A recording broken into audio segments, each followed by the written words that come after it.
Bismillahirrahmanirrahim. Assalamualaikum warahmatullahi wabarakatuh. Waalaikumsalam warahmatullahi wabarakatuh. Puji dan syukur kita panjatkan kehadiran Allah Subhanahu wa Ta'ala karena berkat rahmat dan hidayahnya, alhamdulillah kita masih bisa diberi kesempatan dan kesehatan untuk berada di tempat ini.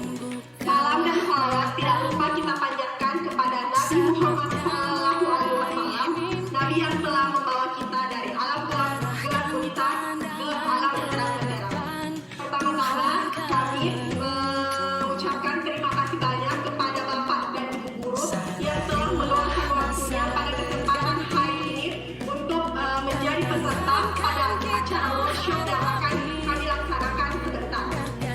Alhamdulillah, kami adalah calon guru penggerak angkatan 7 hari ini akan menyiapkan materi kami dari modul 1.4 mengenai budaya positif.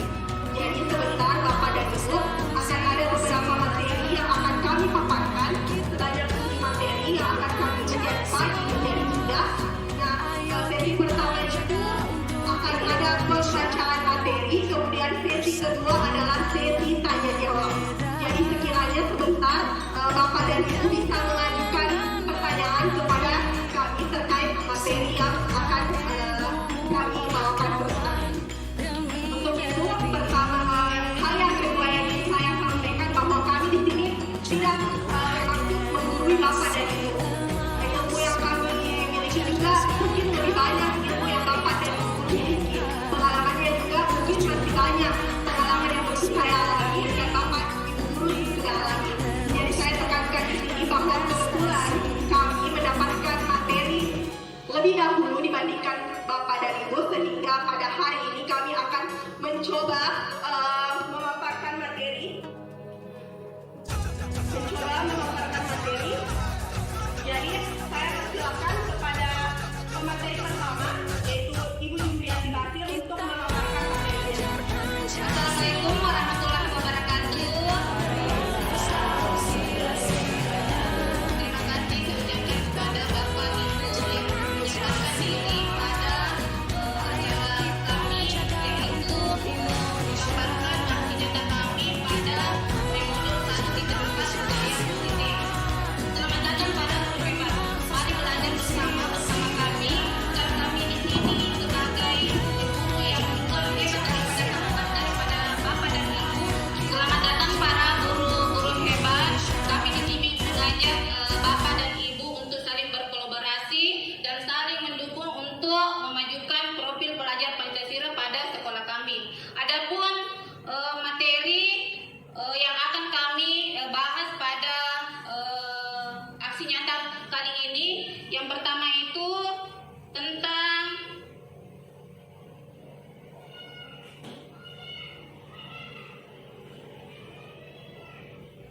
pembelajaran paradigma baru, di mana pembelajaran dengan paradigma baru dirancang berdasarkan prinsip pembelajaran yang terdiferensiasi sehingga setiap siswa belajar sesuai dengan kebutuhan dari tahap perkembangan untuk mewujudkan profil pelajar Pancasila, di mana profil pelajar Pancasila itu terdiri dari beberapa nilai. Yang pertama itu beriman, beriman bertakwa kepada Tuhan Yang Maha Esa dan berakhlak mulia.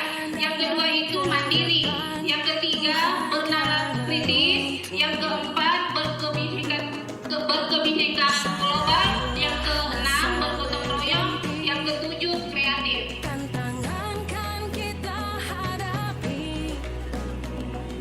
Selanjutnya materi yang kedua, yaitu disiplin positif, di mana sebagai pendidik kita tujuan kita untuk menciptakan anak-anak yang memiliki disiplin diri sehingga mereka bisa berperilaku dengan mengacu pada nilai-nilai kebajikan universal dan memiliki motivasi intrinsik dan bukan ekstrinsik, di mana kesimpulan dari disiplin positif merupakan salah satu cara penerapan disiplin yang bertujuan untuk menumbuhkan kesadaran serta memberdayakan anak untuk melakukan sesuatu tanpa sogokan, ancaman maupun hukuman dari para pendidik.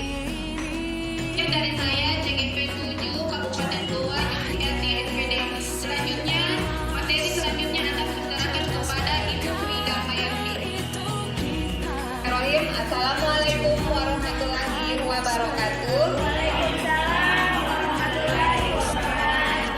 Ya, Bapak Ibu, terima kasih untuk kesempatan yang diberikan.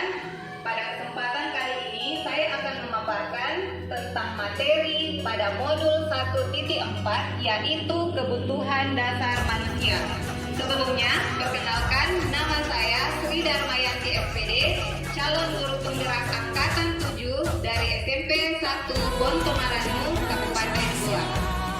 Oke, pada kebutuhan dasar manusia, William Glasser dalam bukunya yang berjudul Choice Theory ada 5 kebutuhan dasar yang dibutuhkan oleh setiap manusia. Pada kesempatan kali ini yang akan saya bahas adalah bukan pada kebutuhan manusia dewasa pada umumnya, tapi dikhususkan lagi pada kebutuhan peserta didik kita sebagai seorang guru.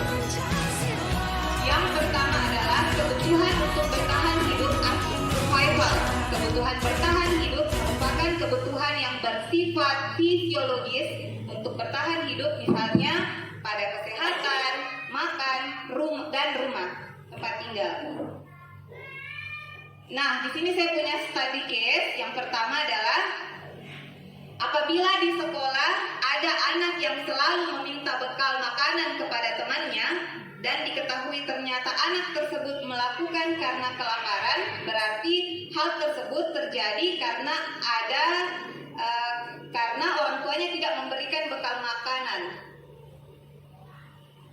Kemudian kebutuhan yang kedua adalah kasih sayang dan rasa diterima. Jadi bukan hanya orang dewasa yang membutuhkan kasih sayang, tapi juga anak-anak ya Bapak Ibu, atau love and belonging.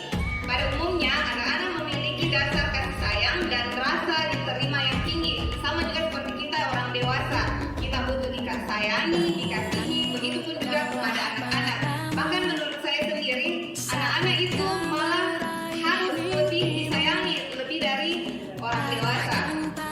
Di kasus kali ini yang saya angkat adalah misalnya ketika seorang anak yang membuat masalah di sekolah kita untuk mendapatkan perhatian, misalnya dia sering bolos, kemudian setelah dinasihati dia masuk kembali, atau dia sering nakal, mengganggu temannya, tapi pada saat dia dinasihati dia menjadi lebih baik. Nah, itu menurut dari Dr. William tersebut, anak itu butuh kasih sayang yang lebih. Mungkin di rumahnya dia kurang perhatian. Lalu kebutuhan selanjutnya adalah kebebasan atau freedom. Jadi saya rasa setiap manusia butuh kebebasan yang menginginkan atau mereka berhak memilih pendapat dan bergerak atau menyukai hal-hal yang menarik untuk dirinya sendiri. Pada tadi kasus yang saya temui di sekolah, misalnya pada saat anak-anak diberi bekal makanan atau tidak serta-merta selalu makanannya, misalnya ada pulpen, dalam satu kelas pulpennya sama, tetapi yang anak tersebut yang butuh kebebasan tersebut, dia ingin memakai dan meminjam semua pulpen temannya, yaitu sepertinya dia tentang kebutuhan freedom. Kemudian next, kebutuhan kesenangan atau fun. Kebutuhan atau kesenangan yaitu mencari kesenangan, bermain dan bertakwa. Kebutuhan ini muncul sejak dini kemudian terus berkembang sampai mereka dewasa. Biasanya anak-anak yang adalah kebutuhan kesenangan. Kebutuhan akan kesenangan atau fun adalah kebutuhan untuk mencari kesenangan, bermain dan tertawa. Kebutuhan ini muncul sejak dini, kemudian terus berkembang hingga kita dewasa.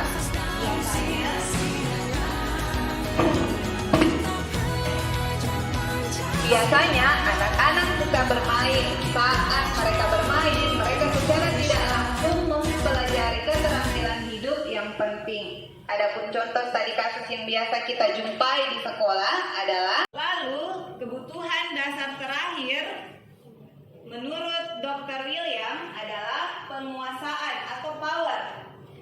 Jadi penguasaan atau power itu merupakan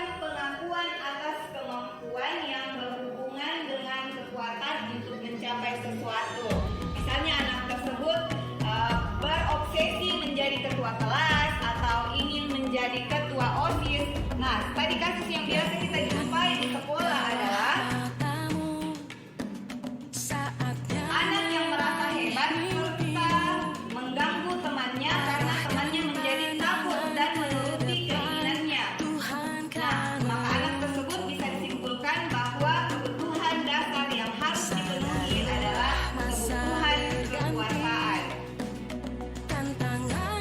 Demikianlah pemaparan yang bisa saya sampaikan pada hari ini tentang teori kebutuhan dasar manusia. Materi selanjutnya akan dialihkan atau saya berikan kepada Ibu Rahma SPDMD. Pada beliau dipersilakan. Assalamualaikum warahmatullahi wabarakatuh. Waalaikumsalam warahmatullahi wabarakatuh. Masih semangat Bapak dan Ibu? Asik. Masih semangat Bapak dan Ibu? Asik. Dari tadi Ibu Sri dan Ibu Jumriyati telah memaparkan beberapa topik dari budaya positif. Nah, pada kesempatan kali ini saya akan memaparkan dua topik dari penjelasan atau pemahaman dan pengalaman saya setelah mengikuti modul 1 3 4. Kenalkan, mungkin Bapak dan Ibu juga sudah kenal sama saya. Perkenalkan, nama saya Rahma SPDMD. Saya merupakan guru bahasa Indonesia di SMP Negeri 1 dan Kota Palu dan merupakan calon guru penggerak bahasa Indonesia Kabupaten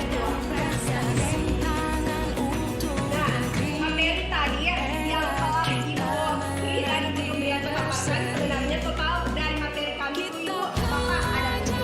Yang pertama variasi pembelajaran, yang bisa dibahas, kedua disiplin berpikir, yang dapat, kemudian ketiga motivasi perilaku manusia, yang kedua kebutuhan dasar, kemudian yang ketiga partisipasi dan saya akan membahas tentang poin 5 dan poin 6 yaitu komitmen dan keyakinan. Nah, sebelum itu, jika saya bertanya, apakah Bapak dan Ibu mengenal atau apa yang Bapak ketahui mengenai budaya positif? Ada yang bisa menunjukkan?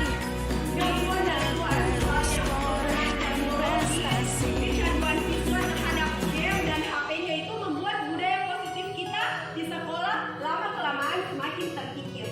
Nah, misalnya saja contoh budaya tabib. Kita bisa lihat siswa sekarang, gurunya sudah ada di hadapan kelas atau di dalam kelas, siswanya masih apa? Bapak dan Ibu masih sibuk main HP, masih sibuk mengganggu temannya. Nah, melalui program yang cara guru penggerak yang dilaksanakan, kiranya dapat mengubah perilaku siswa. Nah, untuk mengubah hal tersebut tidak mungkin jika hanya kami bertiga yang melakukan hal tersebut. Jadi, dari membiasakan diri supaya kita sama-sama bergerak, sama-sama mulai tergerak dalam mengubah budaya yang kita semakin buruk.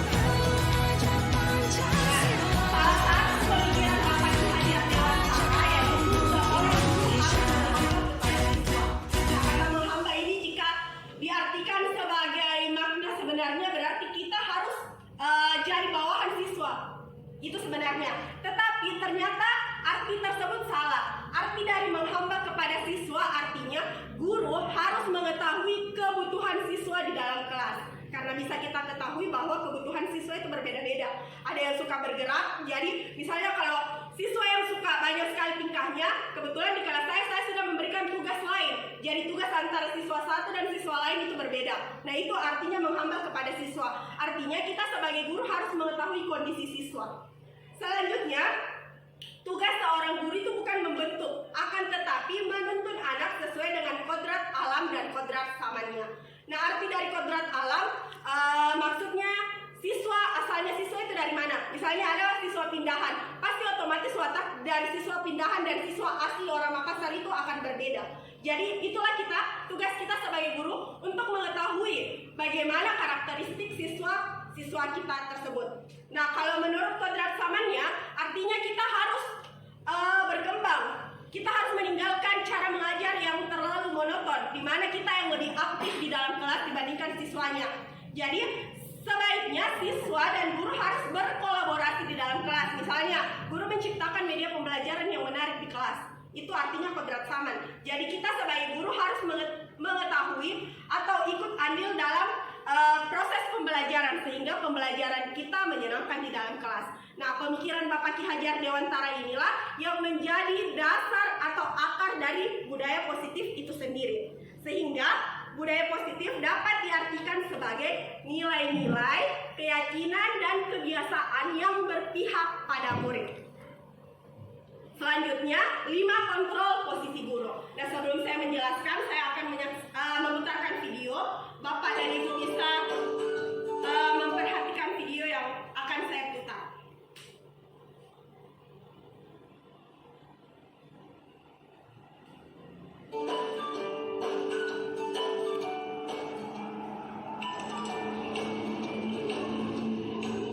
Pagi anak-anak, silakan PR yang kemarin ibu berikan diletakkan di meja.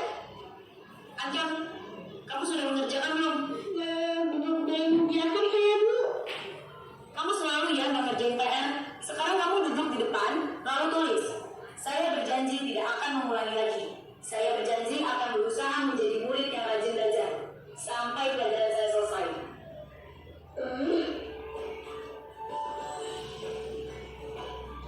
Pagi anak-anak, hari ini ada tugas ya. Ada yang belum mengerjakan? Anton, kamu sudah mengerjakan? Belum, Pak. Kamu nggak ngerjain tugas ya? Kamu mau jadi apa nanti? Kamu lihat sekolahnya sih. Coba bayangkan orang tuamu betapa kecewanya sama kamu. Kamu itu sudah kelas 5. Harusnya bertanggung jawab sama dirimu sendiri. Maaf, Bu. Saya terlambat. Ya udah, nanti jangan diulangi lagi ya. Kalau kamu rajin, ibu senang lihatnya. Ya, lain kali tepat waktu ya masuknya. Tes dulu dong. Kita kan teman. Wah, jadi kalau aku terlambat lagi, apa ya?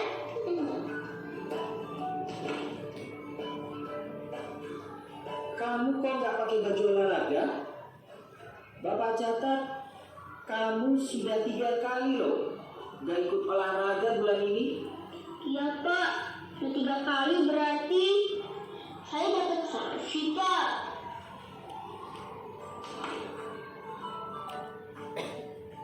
Ini, Bu. Saya ngumpulin tugas. Maaf ya, Bu. Saya terlambat ngumpulin tugas. Kenapa kamu terlambat mengumpulkan tugas? Iya, Bu. Saya kalau sore bantuin ibu jaga warung. Gak sempat ngerjain tugas. Kira-kira nih, apa yang bisa kamu perbaiki supaya kamu bisa mengerjakan tugas tepat waktu? Coba, kapan biasanya kamu membantu ibu jualan? Tiap kadang sampai jam 8 malam, Bu. Bagaimana kalau kamu membuat jadwal? Kapan kamu akan mengerjakan tugas? Oh gitu ya, Bu. Saya coba deh, Bu. Terima kasih, Bu. Itulah tadi video ilustrasi mengenai 5 kontrol posisi guru. Kira-kira menurut Bapak dan Ibu, posisi kontrol yang paling efektif digunakan di dalam kelas ada di nomor berapa Bapak ini? Apakah 1, 2, 3, 4, atau 5? 5. Ada di nomor 5. Ya, benar sekali. Jadi 5 kontrol posisi guru yang paling efektif digunakan di dalam kelas adalah nomor 5, yaitu sebagai manajer. Tetapi sebagian besar, ya benar sekali Bapak dan Ibu, jadi seharusnya posisi kontrol yang kita gunakan di dalam kelas itu adalah sebagai manajer. Tapi seringkali tidak menutup kemungkinan saya juga malahan yang nomor 1 yang saya gunakan, yaitu sebagai penghukum. Nah, sebenarnya itu salah Bapak dan Ibu. Seharusnya kita menggunakan yang posisi atau nomor 5. Nah, sebagai penghukum, ciri-cirinya itu pertama, yang sesuai dengan video, guru itu menghardik, menunjuk-nunjuk, berkacung pinggang, dan membentak.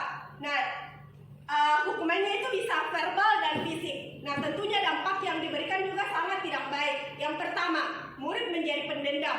Kedua, tidak menyukai guru atau mata pelajaran yang diampu. Nah, itu tadi sebagai penghukum.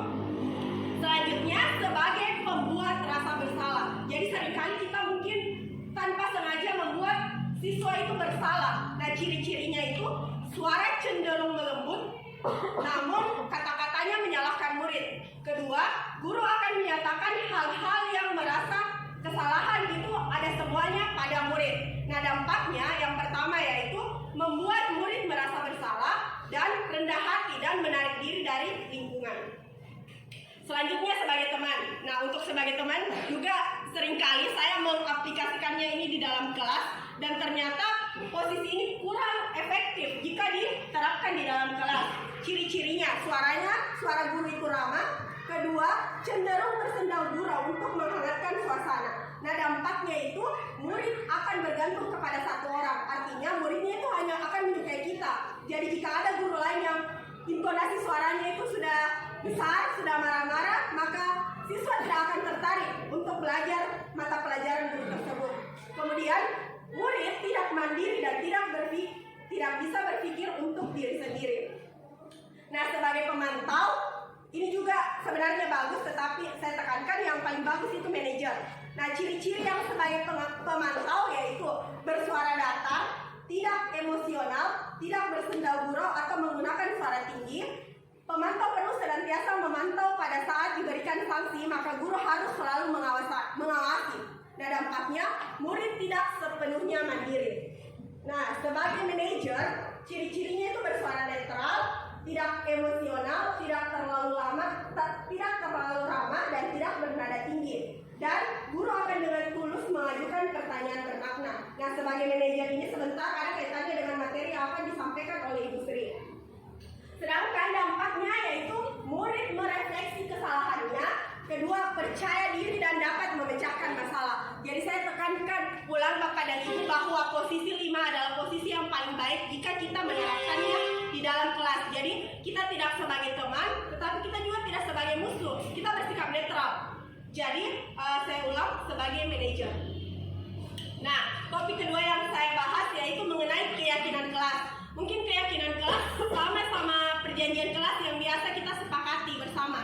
Ini sama. Jadi kayak perjanjian yang kita buat di dalam kelas biasanya kita lakukan sebelum masuk semester. Biasanya dilakukan di semester ganjil atau untuk memulai semester genap juga seringkali saya memberikan keyakinan kelas. Jadi istilahnya itu bukan peraturan kelas, tetapi keyakinan kelas. Nah, di sini keyakinan kelas itu berisi beberapa aturan untuk membantu guru dan murid bekerja sama membentuk kegiatan belajar mengajar yang efektif. Nah, tujuannya yang pertama yaitu menciptakan pembelajaran yang berpusat pada murid. Kedua, memunculkan keterlibatan murid. Dan yang ketiga adalah menumbuhkan komunikasi efektif antara murid dan guru. Nah, langkah-langkahnya ada 5. Yang pertama, tanya pendapat siswa. Kedua, ambil kesimpulan dari idenya. Yang ketiga adalah ubah ide menjadi kesepakatan kelas. Keempat, menulis kesepakatan kelas dalam bentuk poster. Dan yang kelima yaitu kesepakatan ini kita tanda tangani oleh murid dan guru serta dipajang di kelas.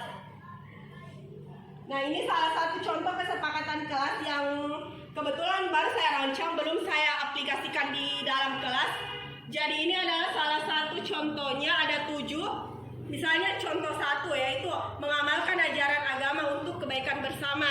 Kedua, rasa aman dan hak setiap orang. Ketiga, tertib saat belajar mengajar. Keempat, menjaga kebersihan diri sendiri, kelas dan lingkungan sekolah. Yang kelima, menciptakan suasana yang sejuk dan teduh di lingkungan sekolah. Keenam, saling mengingatkan, mendukung dan membantu. Dan yang terakhir adalah menata ruang kelas dengan gambar-gambar edukasi yang menarik. Jadi kesepakatan ini belum juga saya terapkan di dalam kelas, tapi insya Allah mungkin untuk semester depan saya akan print. Apalagi kita sudah mengetahui cara membuat Canva ya Bapak dan Ibu, jadi lebih cantik nanti hiasannya. Jadi mungkin kita juga akan bikin program nantinya memantau para wali kelas supaya ada bukti nyata di setiap kelas bahwa memang kesepakatan kelas ini telah dibuat. Mungkin sekian dari 2 topik yang saya bawakan. Saya kembalikan ke Ibu Sri dan Hayanti. Bapak Ibu masih semangat? Oke, akhirnya kita berada di penghujung materi ya. Materi terakhir yaitu segitiga restitusi. Jadi sebelumnya saya ingin menjelaskan dulu bahwa segitiga restitusi itu merupakan proses untuk menciptakan kondisi bagi murid untuk memperbaiki kesalahan mereka. Kalau pada sebelumnya kita memarahi anak-anak hanya dengan menegur, begitu didapat mereka berbuat kesalahan, kita langsung marah, kita langsung menegur tanpa mempunyai posisi kontrol yang tadi sudah Ibu Rahma jelaskan. Posisi kontrol yang paling baik adalah posisi kontrol sebagai media. Nah, untuk mengarahkan tujuan kita ke posisi kontrol manajer tersebut, pada saat menghukum siswa kita juga harus punya strategi. Nah, yang inilah yang disebut dengan strategi segitiga restitusi. Oke, yang pertama adalah pada saat kita menemukan anak-anak melakukan kesalahan, yang paling awal yang harus kita lakukan adalah menstabilkan identitas. Lalu kemudian yang kedua, memvalidasi kebutuhan apa yang mereka butuhkan. Lalu yang ketiga, menanyakan keyakinan. Nah, menstabilkan identitas itu bertujuan untuk mengubah anak yang merasa gagal karena berbuat salah menjadi positif bagi dirinya. Jadi mereka tidak serta-merta merasa bersalah lalu membuat dirinya merasa terus bersalah. Tapi dari kesalahan tersebut mereka bisa mengubahnya menjadi hal positif. Kemudian contoh menstabilkan identitas adalah seperti ini. Berbuat salah itu hal yang manusiawi. Kemudian tidak ada manusia yang sempurna. Bapak Ibu juga pernah berbuat salah. Kita pasti bisa menyelesaikan permasalahan ini. Jadi menstabilkan identitas itu bukan mencari kesalahan siswa yang berbuat salah tersebut, tapi kita cari bersama-sama bagaimana mendapatkan solusi atas kenakalan yang mereka lakukan. Lalu yang kedua adalah validasi tindakan yang salah. Validasi tindakan yang salah ini membantu siswa mengenali kebutuhan yang ingin dipenuhi ketika melakukan kesalahan. Jadi setiap tindakan yang dilakukan dengan satu tujuan yaitu memenuhi kebutuhan dasar. Yang tadi sudah saya jelaskan juga yang kelima, kebutuhan dasar manusia. Kemudian tujuannya untuk menunjukkan bahwa guru memahami dengan baik alasan mereka di balik tindakan kesalahan tersebut. Adapun contoh perkataan baik yang bisa kita lakukan pada poin validasi tindakan yang salah adalah kamu bisa saja melakukan hal yang lebih buruk, tapi kamu tidak melakukannya kan? Kemudian kamu pasti punya alasan mengapa melakukannya. Apa yang paling penting bagi kamu? Kemudian kamu boleh tetap berusaha menjaga sikap itu, tapi tambahkan sikap yang lain yang baru ya. Artinya kita arahkan siswa kita lebih ke arah yang lebih positif. Nah, yang terakhir atau yang ketiga adalah menanyakan keyakinan. Ketika identitas sukses telah tercapai atau langkah pertama telah dilakukan dan kemudian kita juga telah melakukan validasi yang kedua, nah sampailah kita pada tahap meyakinkan keyakinan. Adapun contoh perkataan yaitu apa nilai yang kita percaya di kelas atau di sekolah kita. Kemudian kita tanyakan kembali tentang keyakinan kelasnya. Yang tadi Ibu Rahma sampaikan tentang keyakinan kelas yang telah kita buat. Misalnya ada siswa yang datang terlambat, kita tanyakan dulu peraturan kelas kita, apa boleh datang terlambat atau apa boleh datang jam 9. Nah kemudian Bapak Ibu, ini ada contoh yang pernah saya lakukan pernah saya mendapati siswa datang terlambat dan saya mempraktekkan. Jadi Bapak Ibu, ini ada contoh saya pernah menerapkan pada siswa yang datang terlambat. Mungkin bisa jadi referensi bagi Bapak Ibu. Silahkan dinonton videonya.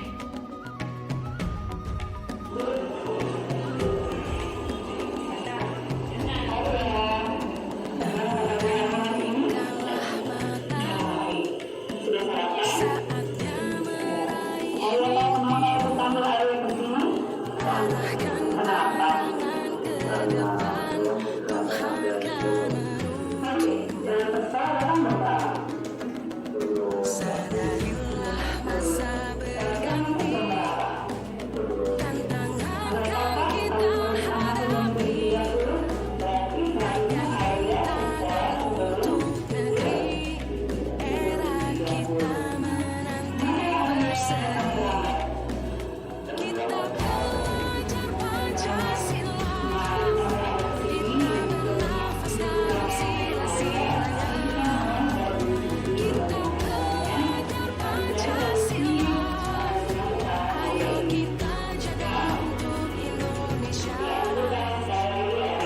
Jadi Bapak Ibu, itulah tadi contoh segitiga restitusi yang telah saya terapkan pada saat menangani siswa yang bermasalah. Bapak Ibu, jadi itulah tadi akhir dari materi yang saya sampaikan. Nah, sekarang kita setelah masuk ke sesi tanya jawab, saya kembalikan ke moderator. Ya, terima kasih Ibu Jumriyati dan Ibu Sri telah memaparkan materi mengenai budaya positif dari modul 1 hingga 4. Nah, sesi selanjutnya adalah sesi tanya jawab. Sekiranya Bapak dan Ibu mempunyai pertanyaan terkait materi yang telah kami paparkan sebelumnya, bisa angkat tangan. Ya, kepada Ibu Irma saya persilakan dengan hormat. Ya, terima kasih atas kesempatan yang diberikan.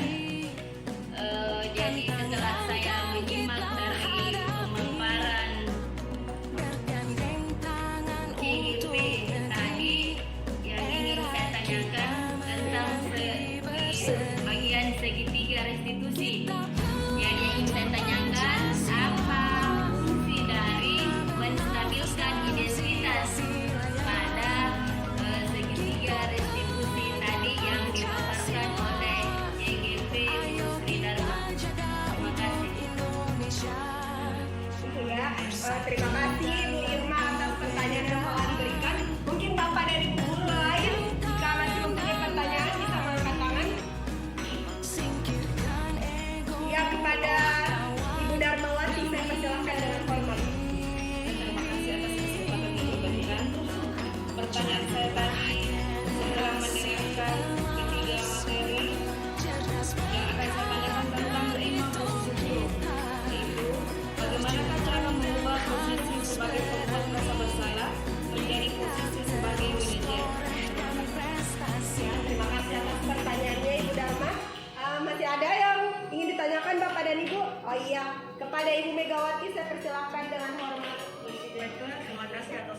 pada kesempatannya.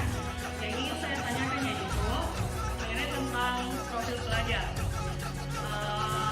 Tadi mengenai tentang profil pelajar itu disampaikan oleh Yuniati.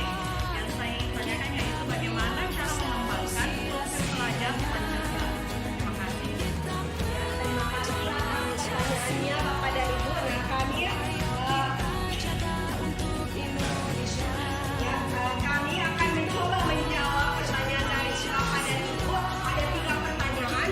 Saya akan mencoba menjawab pertanyaan pertama dari Ibu Darmawati mengenai bagaimana cara mengubah 5 posisi kontrol tadi yang membuat rasa bersalah menjadi posisi sebagai manajer.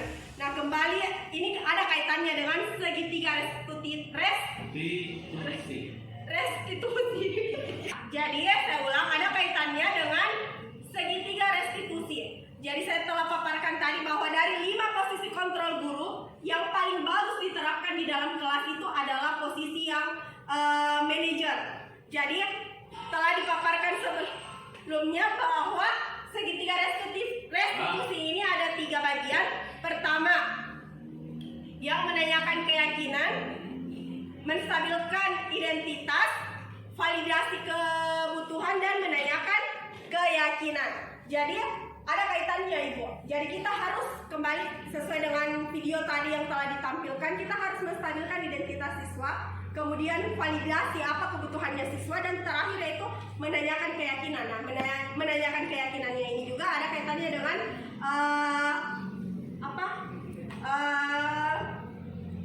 poster yang kita buat mengenai keyakinan kelas. Jadi sebenarnya ke-7 poin yang telah kami paparkan semua ini saling berkaitan. Jadi saya ulang, jika kita ingin mengubah posisi dari pembuat merasa bersalah, kita harus pelajari dulu bagaimana tahapan dari segitiga restitusi itu sendiri. Bagaimana Ibu?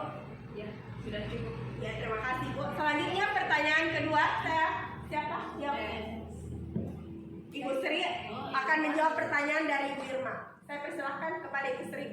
Ya, terima kasih banyak. Saya akan mencoba menjawab pertanyaan dari Bu Irma. Pertanyaannya tadi, apa fungsi atau tujuan dari menstabilkan identitas pada segitiga restitusi? Jadi tujuannya adalah untuk mengubah anak yang merasa gagal atau karena berbuat salah menjadi positif bagi dirinya. Jadi anak tersebut tidak terus-menerus merasa bersalah. Dia juga punya keyakinan lagi bahwa dari kesalahan ini saya bisa mengambil pelajaran dan tidak mengulangi kesalahannya lagi. Seperti itu, singkat saja. Terima kasih. Ya, bagaimana Ibu Irma? Ya, terima kasih atas jawaban yang diberikan. Ya, terima kasih Ibu. Selanjutnya pertanyaan terakhir saya serahkan kepada Ibu Jumiati untuk menjawab pertanyaan dari Ibu Megawati. Kepada Ibu Jumiati saya persilahkan dengan hormat. Terima kasih. Pertanyaan dari Ibu Megawati sangat bagus sekali, yaitu bagaimana cara mengembangkan profil pelajar Pancasila. Sebagaimana kita ketahui, nilai profil pelajar Pancasila terdapat 6 nilai. Yang pertama itu beriman dan bertakwa kepada Tuhan Yang Maha Esa. Yang kedua mandiri. Yang ketiga bernalar kritis. Yang keempat kebinekaan global. Yang kelima bergotong royong. Yang keenam kreatif. Jadi cara mengembangkan profil pelajar Pancasila, saya ambil contoh di sekolah kita dengan mengadakan Jumat Ibadah. Jumat Ibadah tiap hari Jumat dilaksanakan oleh para siswa dan bisa diikut dan dikontrol oleh para guru guru di sekolah. Terus banyak kegiatan yang bisa dilakukan seperti donasi setiap hari Jumat dan membiasakan siswa untuk berperilaku 5S: senyum, senyum, salam, sapa, dan sopan dan santun. Saya kira itu dari saya. Bagaimana? Ya, saya kembalikan ke Ibu Megawati. Iya, terima kasih atas jawabannya.